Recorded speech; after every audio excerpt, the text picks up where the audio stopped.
Kyagulanyi naliraye eggulu ensi yonna ng'etulaba mugisha muntu yaliwo n'abalaba Sseggona yagenda ne bamutwala okunegotiatinga ne President Museveni eri mu barracks the other end ye ne Babi tebatubuuliranga bikibi bayogera naye lwaki bo okumalirizinga okuva mu military barracks bakirabanga kirungi naye si kirungi ku baana baffe bafutuso. Akuwalana bw'awerekera kubanja omanya ebigambo biyinza obutabeera birungi. Ekibiina kya NRM oba gavumenti ya Mwami Museveni ng'ekyalwana okukakkanya amaanyi ga Robert Kyagulanyi Ssentamu n'ekibiina kya NUP ne Rope ali mu paalamenti owa NUP bali mu kuyambibwako ekibiina ekirowooza nti kye kivaamu abagezi mu by'obufuzi wano wakati mu Buganda ekya DP era nga beekutte akakundi batuula obufoofofo okulaba butya bwe bakkakkanya ekibiina kino ekibazimbyeko akayumba wano mu ggwanga Uganda. Enteekateeka zonna za kukkakkanya maanyi ga NUP nga NRM eyambibwako abakulu abali mu opposition nga beefuula aba opposition wano mu DP. Article 82A(1) clearly says that there shall be a leader of opposition in the parliament. In absence of the leader of opposition, Dr. Abed Bwanika is able, willing, and ready. I'm a member of parliament from Chimanya Kabonera, Masaka City, and I'm a member of the National Unity Platform. Enteekateeka ez'okugoba Rope Joel Ssenyonyi mu kwagamba ku bwa Rope ziri mu jjiya naye nga gavumenti ekiri mabega ng'ekikwese mu b'opposition abali ku ludda olugivuganya abo abalwanira ebifo. Njagala kutwalako mu bigambo bya Robert Kyagulanyi Ssentamu bye yayogera gye buvuddeko. Ebigambo bino byali bya mwaka gwa 2018. Some people in the opposition are only concerned about their positions in the opposition. Agamba nti nno abantu abamu mu opposition bali concerned ku bifo byabwe mu opposition. Tebali ku mulamwa gwa kujjako Mwami Museveni wabula bali ku mulamwa gwa kuuma bifo byabwe. Ekyo kigambo kinene. Abakulu mu DP tukimanye emyaka egiyise bagezezzaako okulwana NUP. Bagitunulya ng'ekibiina ekito, bagitunulya ng'ekibiina ekitalina busobozi era bo beerabanga basiniya mu by'obufuzi by'eggwanga. Obusungu okunyiiga kuli wakati w'okubeera nga abavubuka abato bano babatadde ku nninga era ng'obumu ku busungu obuviira ddala ku ggumba kwe kubeera nga bataddewo embeera ey'okulabisa. Naye tuwulirize bino ebigambo.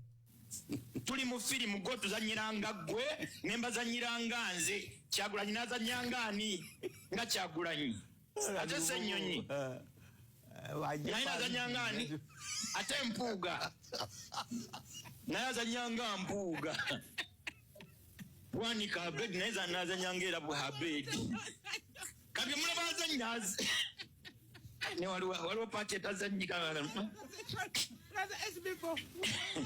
Walo padi mwana nga yote zite ninga tebo nga bagizanyi gosobola okwewabira kati ate omusango n'ogusinga. Oyo ye Sheikh avudde balirizaako bassebo ne bannyabo buli omu gy'osinziira okubeera ng'otugoberera. Webale nnyo webalire ddala kyokola okola kya muwendo okubeera nga weekuumira ku mukutu guno. Yenza Sajjime abeerawo okubeera nga mbatuusaako ebintu eby'enjawulo. Lunaku olwaleero eno ngikoze nga njagala tubeeko bye tutegeera eby'emabega wano we tuli ne mu maaso. N'abamu ku bakungu abeeyita ab'ebitiibwa abagenda mu maaso n'okubeera nga bajabaata eby'obufuzi mu ggwanga Uganda. Waliwo wano ekibiina ky'ebyobufuzi ekitakkiriza nti kyagwa era nga kyo kirowooza kye kirina okubeera mu opposition ekyavaamu abakulu ba Mathias Mpuuga, Abedi Bwanika, Lulume Mayiga n'abalinga abo. Tusobola obamensioninga amannya naye akabinja kano kalina ebiruubirwa n'ebigendererwa binene kyokka ng'ate kandibeere ebiruubirirwa byako ate biyamba mwami Museveni kwongera kubeera nga atufuga ebbanga eddene, kwongera kubeera nga afuga ebbanga eddene. Njagala katono nnyo tusooke tufune akayimba ka Sani Ndugga then tuseetule. Kyasooka mu bakadde ne kibamu enviiri kizze mavubuka kibako yokkamala ensobi yali yawali mu kugaba kaadi zetwawa abaana bagende basome egindi si buli aseka nti abeera munnaffe kitegeere mu baana wafunamu ebyana kyenvudde nkuyita tugeme ate bano ku ttaamu eddako baleme olwala omanye ku ssomero gye tuteeka abaana ne bannyini ndwadde zino gye bateeka abaabwe omanye ku ssomero gye tuteeka abaana ne bannyini ndwadde zino gye bateeka abaabwe ekirwadde kya yero bwe kikukwata kiti omera amalala otambula ozimba nasoma ne Bashiri ng'ayina waaka nane ku ssomero tumwesimisa okamala nasoma ne Bashiri ng'ayina waaka nane ku ssomero tumwesimisa okamala ekirwadde kyamukwata yakeera adduula bw'omugamba kawoza kimuntu ateera embundu waliwo omuvubuka abadde akuze emyaka bamutenda amagezi egambu yamanyi maafu oyo omuvubuka abadde akuze emyaka bamutenda amagezi egambu yamanyi maafi edimasita yamulondako ku bwa vice muye watali yakulira abaana ekirwadde kyamukwata atandise okukenena namusanze mumasaka nga tambula azunga yena ekifuba nga mumutenda waliwo yayita omugalatiya ewaffe ekirwadde kya yero mukiruma nabadde mukimanye kabonero ewaffe ng'omugalatiya kyamumala amaanyi ayogera ebigambo tebikyakwatagana oluusi ayogera nga tebikyayatuka omugalatiya kyamukwata wansi eno ne mukutambula atambula awenyera nabaddeko mu bbaala gye banywera enguuli omutamivu n'amutabukirawo muwalya naki ijepulo. Oyo ye Asani Ndugga n'ekirwadde kya yero. Kale katuddeyo tutunuulire ebigambo nga bwe bitambula. Amazima gali nti enteekateeka ey'okuggyako NUP okubeera nga yeekulembera oludda oluwabula gavumenti nnene. Abantu abamu muyinza okubeera nga mugiraba katono naye enteekateeka nnene ng'eyambibwako oba esapootingibwa abakulu abali mu buyinza kubanga buli woba n'obuyinza omanye waliwo abakugoba obbufuna. Kakati naawe olina kukozesa tactics zo oba bukodyo bwo okulaba nga weetaasa obutabukutwalako. Kakati mwami Museveni ezimu ku tactics oba obukodyo bw'alina kwe kukwata ensimbi n'azinyiga mu opposition ne batandika okulya ebigambo byabwe. Kakati batandise okubeera nga beerwana. Abamu ku bo baava ne mu kubeera nga bali ku ludda luvuganya gavumenti. Kakati kigambo kibali mu kamwa. Enteekateeka z'okugoba omukulu amanyiddwa nga Joel Ssenyonyi ziri mu jjiya naye ng'era zikulembeddwamu ab'ekibiina kye nakugambye. Njagala tuwulirize ebigambo bino. Ekiteeso kyange kigamba nti bammemba ba opposition parties abazze mu parliament bonna balondenga leader of opposition. Kijja kuyamba nnyo okugatta opposition. Buli muntu ajja kubanga akkiririza mu oyo gw'abalonze. Naye kaakati batuleetera buleetezi ne baleeta Mpuuga oba okyali ku Mpuuga ne baleeta Ssenyonyi mujja kuba muli awo nga baleese yaani ebintu tebiyinza kukola bwe bityo. Lumuta akomye wano era yagala mu tteeka lye limu wabeerewo akawaayiro okulaba butya akuli oludda oluvuganya bwaggyibwako ku bukulembeze singa aba akoze bubi emirimu gye. Mu tteeka ntaddemu n'ekintu ekirala kyesoogedde. Tulina n'okulaba mu tteeka tumuggyawo tutya bwe tuba tumukooye. Enteekateeka z'abasajja bano kwe kukwata Joel Ssenyonyi bamuggye mu paalamenti. Enteekateeka kwe kukwata leader of opposition aliwo mu kiseera kino bamuggye mu paalamenti. Dwaki? Alabisizza nnyo abafuukidde akayinja mu ngatto ate nga tali kuba opposition bokka wabula ekiyinja akitadde ne ku bakulu mu gavumenti. Kakati bano nga bayambibwako sipiika Anita Amongi bayimiridde basindiikirize Joel Ssenyonyi ave mu paalamenti y'eggwanga. Njagala tutegeere Joel Ssenyonyi okuva lwe yajja ku bwa Rope dwe tutegedde emivuyo egisinga obungi mu paalamenti, dwe tutegedde emivuyo ensimbi ezoonoonebwa mu paalamenti. ba leader of opposition abalala baali beebase.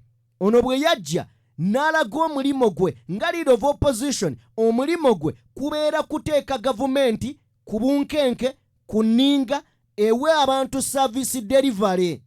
Kakati bwe yatunuuliranga ate abalina okuteesa abali mu lukiiko lw'eggwanga parliament, ate bo bennyini be bataddewo ekibeera kino nga tebaagala oba oliawo ate service delivery ono agende maaso n'okubeera ng'abantu bamufuna.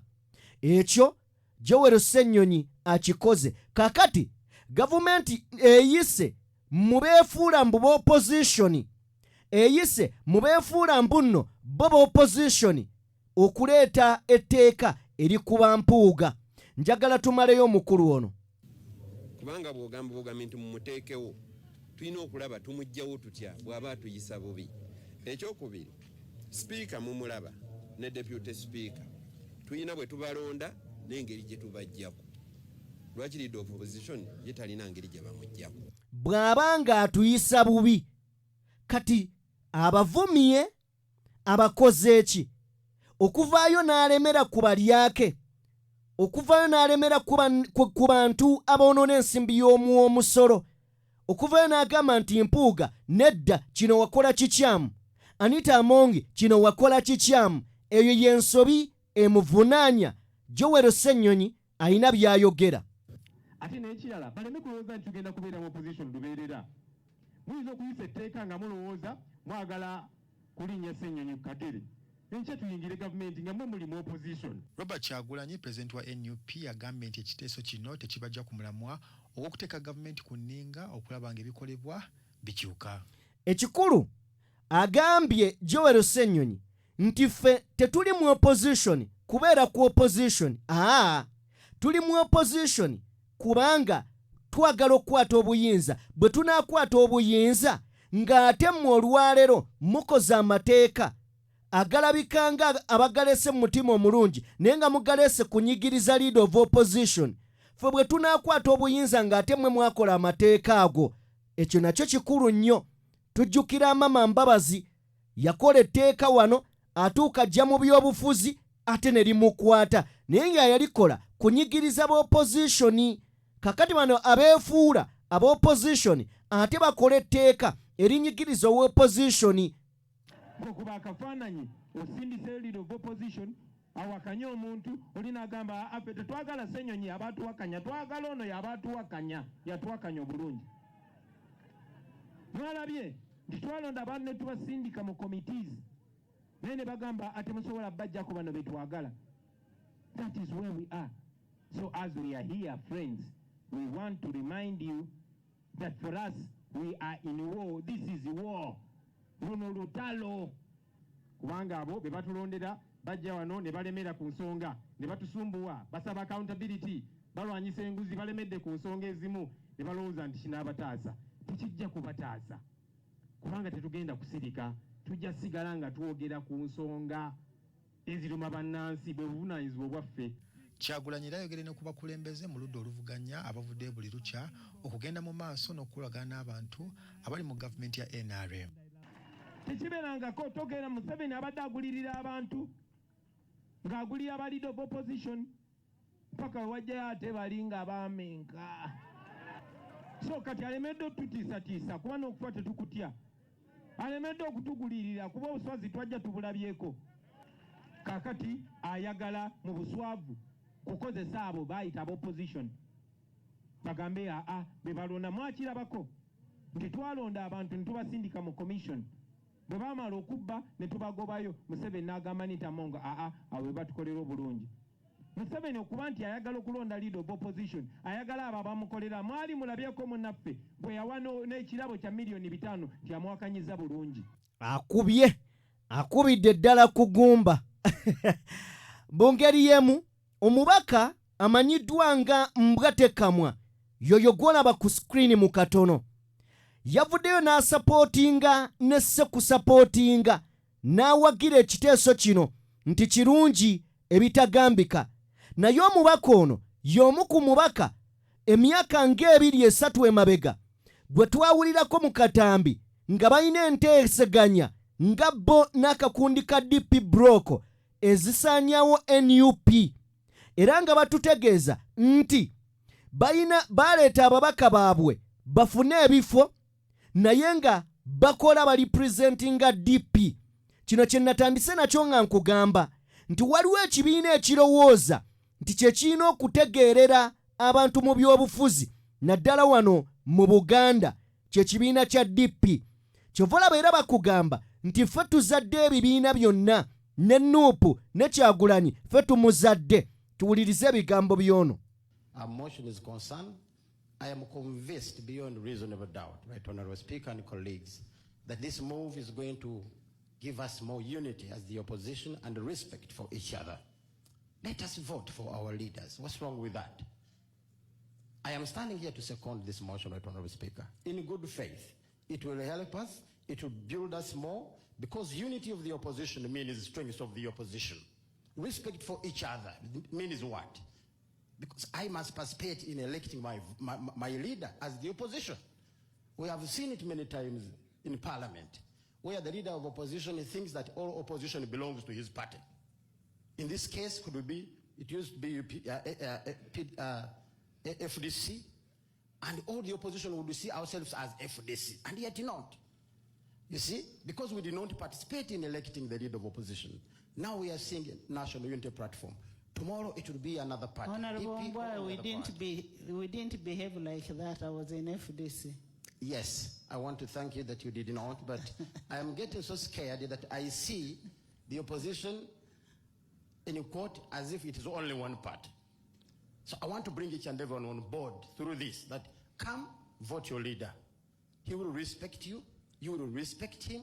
We shall not have any fight. He will unite us. And by that, it will make us more stronger in the Parliament of Uganda. Thank you. I beg you to move right. Thank you. Honorable members, I now put a question that Honorable Lumu be granted leave to introduce a private member's bill, the Administration of Parliament Amendment Bill 2024.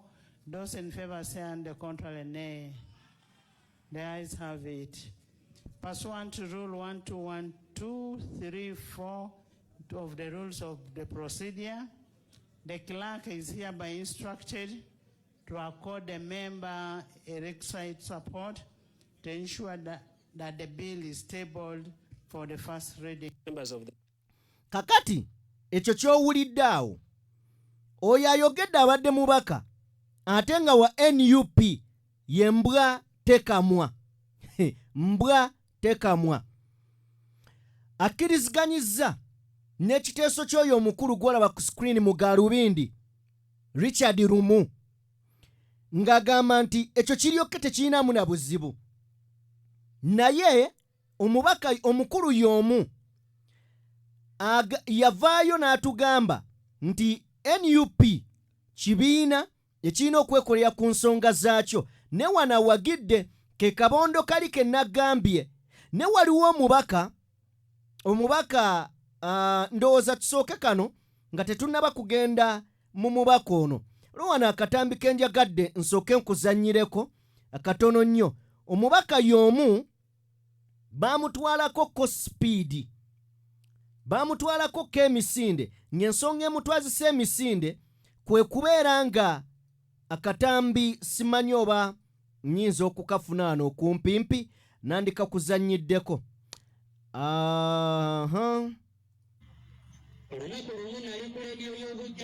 Ke kano kennyini baamutwala Speed nga bamujjukiza yaani kwegamba n'ebimu ku bigambo byazaayogera katubiwulirize. Olunaku lumu nali ku leediyo y'obujjajja ne mpulira ng'ogamba nti ku kitebe kyaffe waliyo ensonga ezigenda mu maaso temutayagala kugendayo ababaka baffe. Abaana babayisaamu eggaali, abaana babajjako ssente, abaana babajja ku butebe ne babateeka mu butebe obulala, naye ate nga buli mukola muteekeddwa okubikola. Simanyi oba basobola okujja ku katebe nga byokola oteekeddwa okubikola. Ebyo ogenda kubitutegeeza olwaleero. Ensonga ey'okubiri mu bye wayogera ku olwo olunaku wagamba n'abakulembeze bakiwagira. Ekitebe kiri kikulemberwa His Excellency Robert Kyagulanyi Ssentamu Pulezidenti ow'eggwanga. ebyo bye bigambo babimugamba ng'ennaku z'omwezi 17 Febu 2023 abavubuka b'Entebbe bwe bagenda mu maaso n'okubeera nga bamusalako ne bamugamba ssebo omubaka wayogera bw'oti bino ebigambo gwe wabyogera y'oli omubaka mbwa tekamwa bino byenkugambye byagwa 2/17/2023 kitegeeza ebbanga lyonna abadde nga awakanya ekibiina wadde nga mwali be bakyewaggula njagadde ako nako mukalabe era mukategeere then katuddeyo ku nsonga enkulu omubaka ono yannyumidde ng'ayanukula yagambye bino tebyaleeteddwa mu mutima mulungi bano beekwekeddwamu gavumenti ekozesa aba opposition okuleeta etteeka erinyigiriza bannaabwe naye nga kino gavumenti yeekiri emabega. Members of the opposition should be the ones to vote or elect the leader of opposition. One, in terms of service delivery, is this the best decision? The way I look at it, my name is Gilbert Olanya, the Member of Parliament of Kilak South. The bill, to me, it was presented in a very bad motive. It looks as if the NRM, they are trying to use other NUP members to cut down the powers of the opposition on the floor of Parliament. The law that we have now is very sufficient. Let the majority leader of the party appoint the leader of the oppositions and other cabinet ministers. So what is going on now, I'm telling you, it is on a very bad motive. And as the opposition, we need to fight it seriously. Omusajja akugambye nti ekigenda maaso kikyamu era kibi agamba nga baba oludda oluvuganya oba oluwabula gavumenti bayino kirwanyisa era agamba nti ye mu ndaba ye abali mu buyinza aba NRM bakireese nga beekwese emabega w'ababaka aba NUP okugirwanyisa agamba nti amateeka agaliwo gamala era malungi nti ekibiina ekisinza ababaka kyekiteekeddwa okulonda leader of opposition naye bino nga tebyaliwo ku mpuuga tweyongereyo. The moment they succeed, it means the LOP shall have no power. The chief opposition whip will have no power. And I'm telling you, it's going to disorganize the debate on the floor of Parliament. Omusajja akugambye nti kino singa kinaayita kigenda kubeera kibi nnyo. Ekisooka, leader of opposition agenda kubeera talina maanyi. Chief whip w'opposition agenda kubeera talina maanyi. Era kigenda kutaataaganya emirimu oluusi kwegamba n'enteesa kwegamba ku fulo ya Parliament agamba kino kigenda kubeera kibi era kigendereddwamu kukakkanya. Because you will be debating at the mercy of members of Parliament, which is very wrong. So our current democracy law does not allow that, and we don't support that. The leader of opposition, before the sitting today, rallied members in the opposition not to attend this. And could you think that this is also part of the reasons why these people are coming up with such? Yeah, the way I look at it, I feel Parliament and the presiding officers are trying to target the leader of the opposition because he's being very strong and very straight. I recall when the leader of opposition was announcing that this sitting is the wastage of taxpayers' money. And at the end, he said, we are not going to participate. So I really feel this one could be part of the ploy to stream and to cut down the power of the leader of the opposition. I think it is a calculated move. Omukulu akugambye nti kino baakibaze alowooza kino baakibaze okubeera nga bajjawo obuyinza oba rope bamusalako obuyinza mu Parliament. Agamba nti rope aliwo abadde straight nga ekigambo kye takirumamu ate nga abadde mugumu. Agamba kino ekikoleddwa oba ekiri mu kukolebwa yabadde move nga mbale ey'okubeera nga rope bamuggyako amaanyi ge. Njagala tubeere ng'omukulu oyo tumukomyawo atugambye ekyo kikyamu naye naye ali ggulu wabula tasapootinga. Abali wano bagamba kino kyo kiggwanga temulina na kye mutugamba. Mu ngeri y'emu tutunuulire ku mubaka amanyiddwa nga Lulume Bayiga. Yes, bonna bano nkuleetera kabondo ka DP. Lulume Bayiga oba Bayiga oba ye Bayiga oba Mayiga kyonna kye kiri. Bino bye bigambo bye ku nsonga eno. Alagira ddala obukyayi, alagira ddala nti Rope ye bamukoowadda Joel Ssennyonyi. Kakati opposition siggana lya nte nti liriko omulaalo akwata bukwasi muggo bw'ati n'agenda nga afuwa oluwa n'aziragira zigende eno ne zimugoberera oba ne zitwala ebiragiro. No, ako omuntu si kante nti bwe yakaaba John era bwegenda okukaaba era togenda kututwala nga ggana lya nte oli mulaalo. Nedda, nti ofuuwa luwa oba ogamba nti nannyini mbwa ofuuwa luwa embwa zo ne zijja. Si bwe kiri. Wano tuli bantu bakulu twerowooleza, tuva na mu bibiina bya njawulo. Kati nze ndi vice president wa Buganda Caucus, twala ababaka bonna bava mu Buganda. Toneebuuzizzaako gamba tetujja kukola kino, n'olwekyo mukomplayinge. Atagoberera kyolagidde bamuteekeko ekintu. Nedda, ne musajja mukulu attuludde, nsobola okwennyonnyolako n'okwerwanako. So abataze eneggulu era ne mu parliament basobola okubeera mu kantiini, basobola n'okubeera mu mawofiisi gavumenti batajjako. Naye abazze mu session si musango. Era tewabeerawo n'omu alowooza nti tetusobola kwerwanako ku nsonga ze tumanyi nti ogambye Ssennyonyi temuli. Ate tetuli nte nti basika busisi muguwa. Osika muguwa. Ez'okusika omuguwa waakiri oteekamu ne effort. Naye waliwo ez'okufuuyira oluwa n'okwata n'akaggo ne zigenda eno gy'olagidde zigende ng'oli mulaalo. No. Wano bateesa buteesa n'ababaka b'okulembera. Olaba Museveni be basalawo ebibi amala kubiteesa na kookasi. Naye ne basalawo bonna ne bassa kimu okutukola obubi. Naye nga bakisalirawo mu kookasi.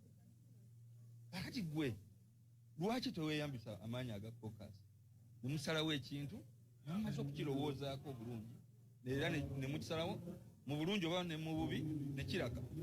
Kati mbwagamba mbu avunaana mwami Museveni. Njagadde kuwa kabinja ka DP Block otegeere endaba yake ebyobufuzi, otegeere n'ebiruubirirwa byayo n'olutalo lweri mu kulwana.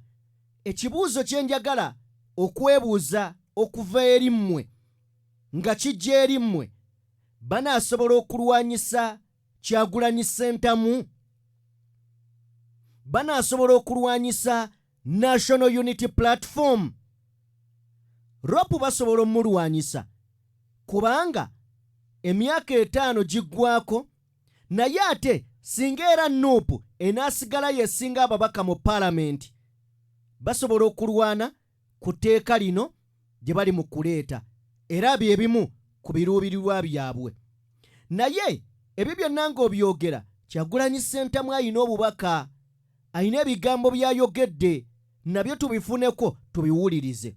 Bagezaako okuwamba completely, and if that happens, bannayuganda banakkiriza ekyo ne kibeerawo.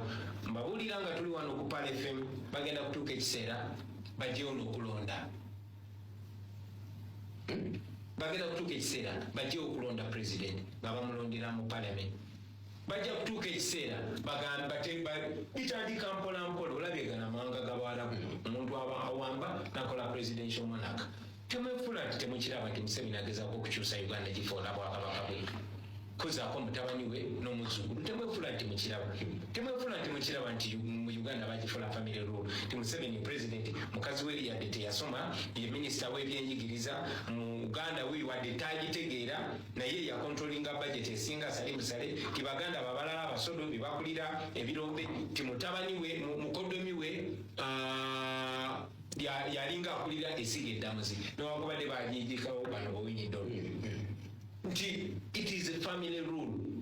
ekyennaku nti bakwesa abantu baffe one aba opposition ekyokubiri ate ekiruma nnyo anoonyaayo bayagala okudiscreditinga olowooza nsobi okulaba nti abantu be bakozesa ebintu bino byonna ebyensonyi bava wano.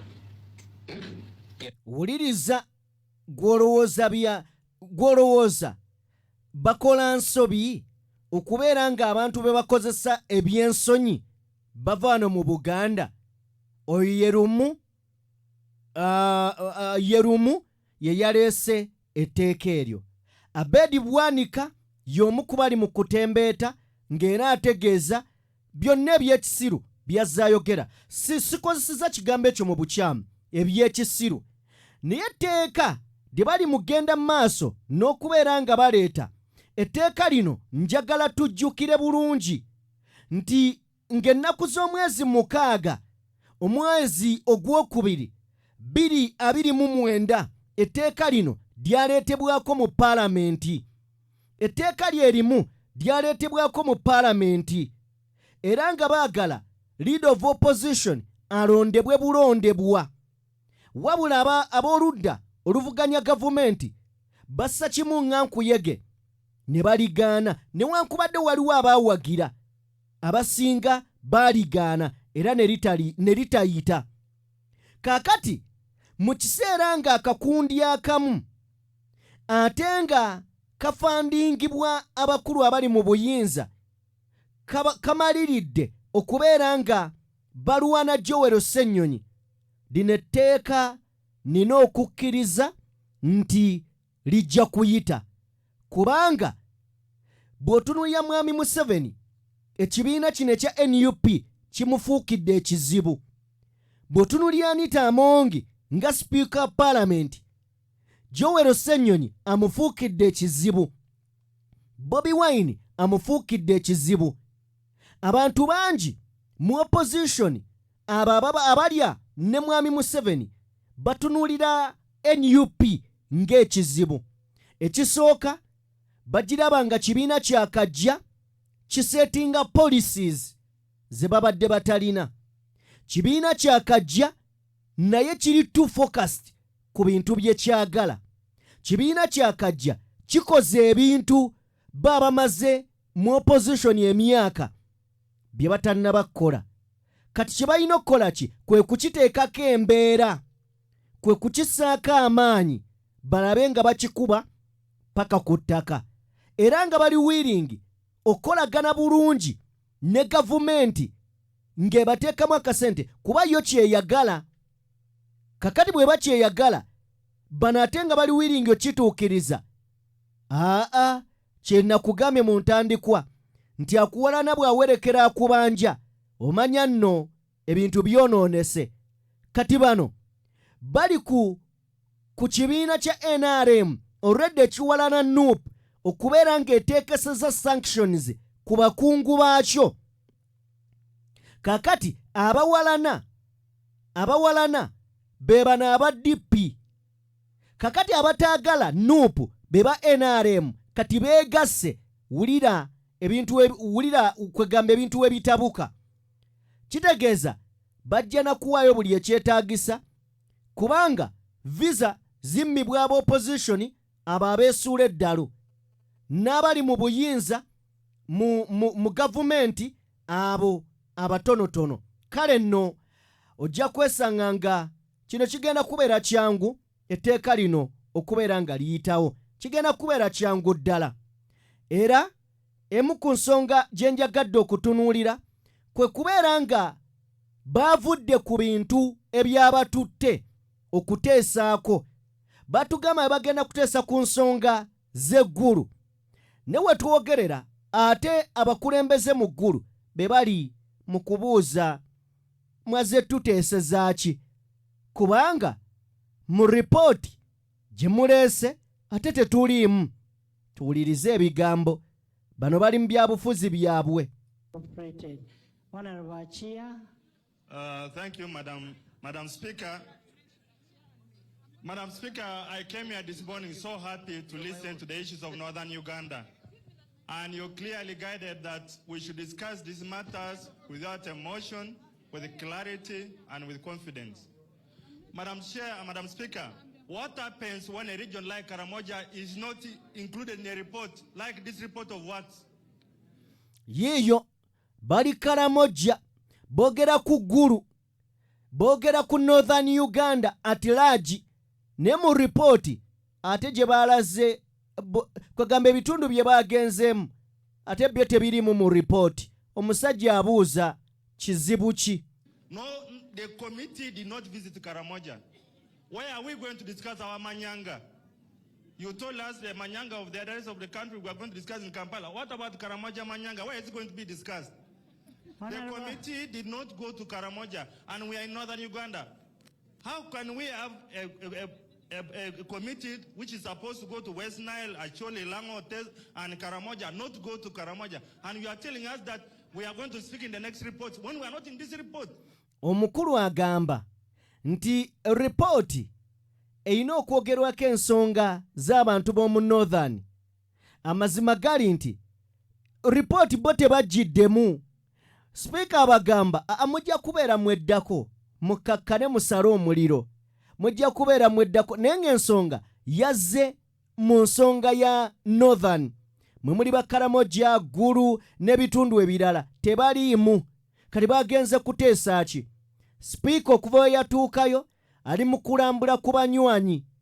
Twamulabye yagenzeko ewa Genosale, agenzeko ku nnyumba ya Jacob Olanya, agenzeko mu bifo eby'enjawulo, ali mu masaali. Kale katusembyeyo nga situnaba kusembyayo, njagadde nkuzannyire akatambi kano ka mukulu amanyiddwa nga Mabikke, y'omu ku basajja ba DP Block. Akatambi ako kayiseeko emyaka, nayagadde leero mbawe DP Block awo yali atudde mu meeting ne Mwami Museveni, General Sejjusa n'omukulu amanyiddwa kati omugenzi Eritu Mwine. Okukomawo kwe omukulu jukira omukulu General Sejjusa yawaŋŋangusibwa oba yadduka mu ggwanga mu 2013 ng'amaze okuvayo n'atubuulira ku nteekateeka Mwami Museveni gy'alina ey'okuleeta mutabani we mu buyinza. Era enteekateeka eyo nejjiramu ebintu bingi, empapula z'amawulire zaggalwa, Daily Monitor, Red Pepper. Sejjusa n'adduka ng'ensonga gy'aleese baani abagenda okutuukiriza deal ey'okubeera nga mutabani wa Mwami Museveni ajja mu buyinza, ne bajjeno oba abakungu mu magye abaalina okufa okubeera nga projekiti eno esakisiidinga. Kakati njagala otunuulire oyo mukulu gw'olabaawo ye Mabikke. Ye Mabikke wa DP. Mabikke y'omu ku batadde ono gw'olaba wano ku screen, oyo gw'olabira ddala ku screen yali mu meeting eyo.